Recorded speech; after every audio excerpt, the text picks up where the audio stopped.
Assalamualaikum. Hai, saya Taufik Azman, konsultan kewangan. Okey, video kali ni saya nak bercerita ataupun nak explain apakah impact pengeluaran wang KWSP dari program iSINA. Okey, sebelum itu tolong subscribe video saya supaya anda tidak ketinggalan untuk video-video saya. Baru-baru ni Menteri Kewangan telah mengumumkan kebenaran pengeluaran wang KWSP daripada akaun 1 maksimum RM10,000 yang terbuka kepada semua 8 juta ahli, dengan syarat ahli yang nak bawa keluar duit tu wajib membuktikan mereka berhadapan dengan pengurangan pendapatan akibat pandemik COVID-19. Dengan anggapan bahawa 50% ahli pengeluaran wang ini, KWSP memerlukan sebanyak RM40 bilion tunai. Sangat-sangat banyak, bukan? Dari maklumat semasa, hampir 50% aset pelaburan yang diuruskan oleh KWSP adalah berbentuk instrumen berkadar tetap ataupun yang dipanggil fixed income instrument, sama ada berbentuk sovereign, sukuk, bond ataupun corporate sukuk bonds. Mengikut data terkini, jumlah aset yang diuruskan oleh KWSP adalah lebih pada 900 bilion. 40 bilion ni adalah lebih kurang 4% saja daripada jumlah aset KWSP.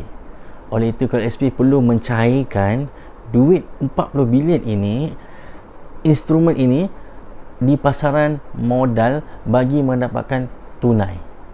Okey, perlu diingatkan 40 bilion adalah tunai untuk tujuan iSINA sahaja. Ini tidak termasuk lagi pengeluaran biasa tiap-tiap hari bagi mereka yang berpencen. Orang pencen pun nak keluar duit. Jumlah ini juga substansial dan mencecah bilion ringgit setiap tahun. Ada berpandangan mengatakan bahawa 4% merupakan satu amount yang kecil sangat dan mampu ditanggung oleh KWSP. Memanglah kalau nampak kecil, kalau benda tu RM100, 4% baru RM4. Tapi kalau dah 900 bilion, dah 40 bilion. Banyak, bukan? Tapi sebenarnya dalam pengurusan portfolio equity pelaburan, jumlah itu sudah boleh memberi impak kepada pulangan pelaburan tersebut.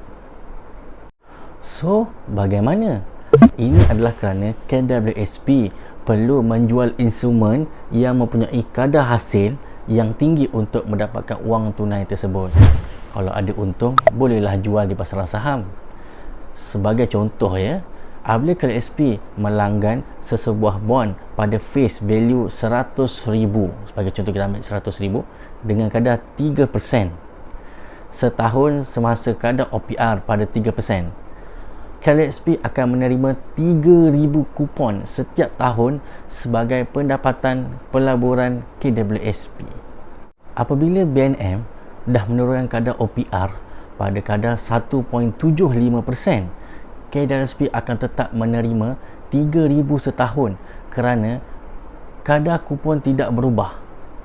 Sekiranya KWSP memegang sukuk bond sehingga tarikh matang, maka yield yang diterima oleh KWSP adalah pada kadar 3%.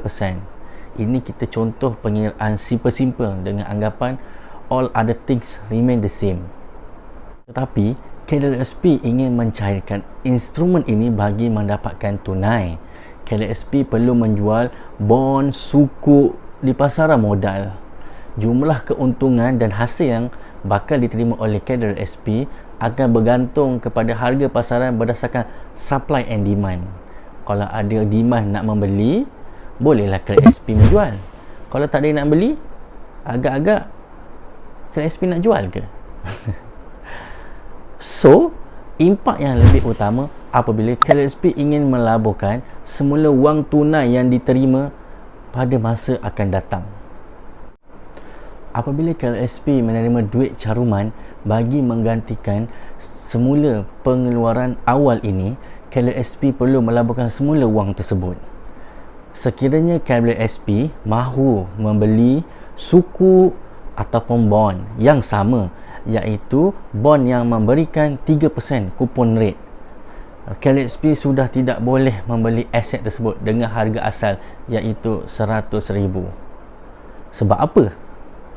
Sebab kadar interest semasa telah berubah dan jatuh. KLSP perlu membayar harga premium untuk mendapatkan instrumen yang sama. Ini akan menyebabkan yield keuntungan jatuh dan bukan lagi 3%. Secara keseluruhan, pengurangan yield ini akan memberi impak kepada pulangan portfolio pelaburan KLSP secara menyeluruh. Oleh itu, bersediakah kita untuk menerima kadar dividen KLSP yang lebih rendah pada masa akan datang? Okey, penerangan saya tadi adalah sekadar pandangan.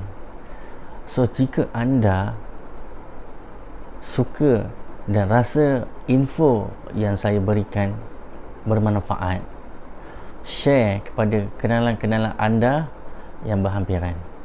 So, untuk video kali ini, insyaAllah kita akan jumpa the next video. So, jangan lupa subscribe video saya supaya anda tidak akan ketinggalan dan akan dapat notifikasi dengan tekan button loceng. Assalamualaikum warahmatullahi wabarakatuh.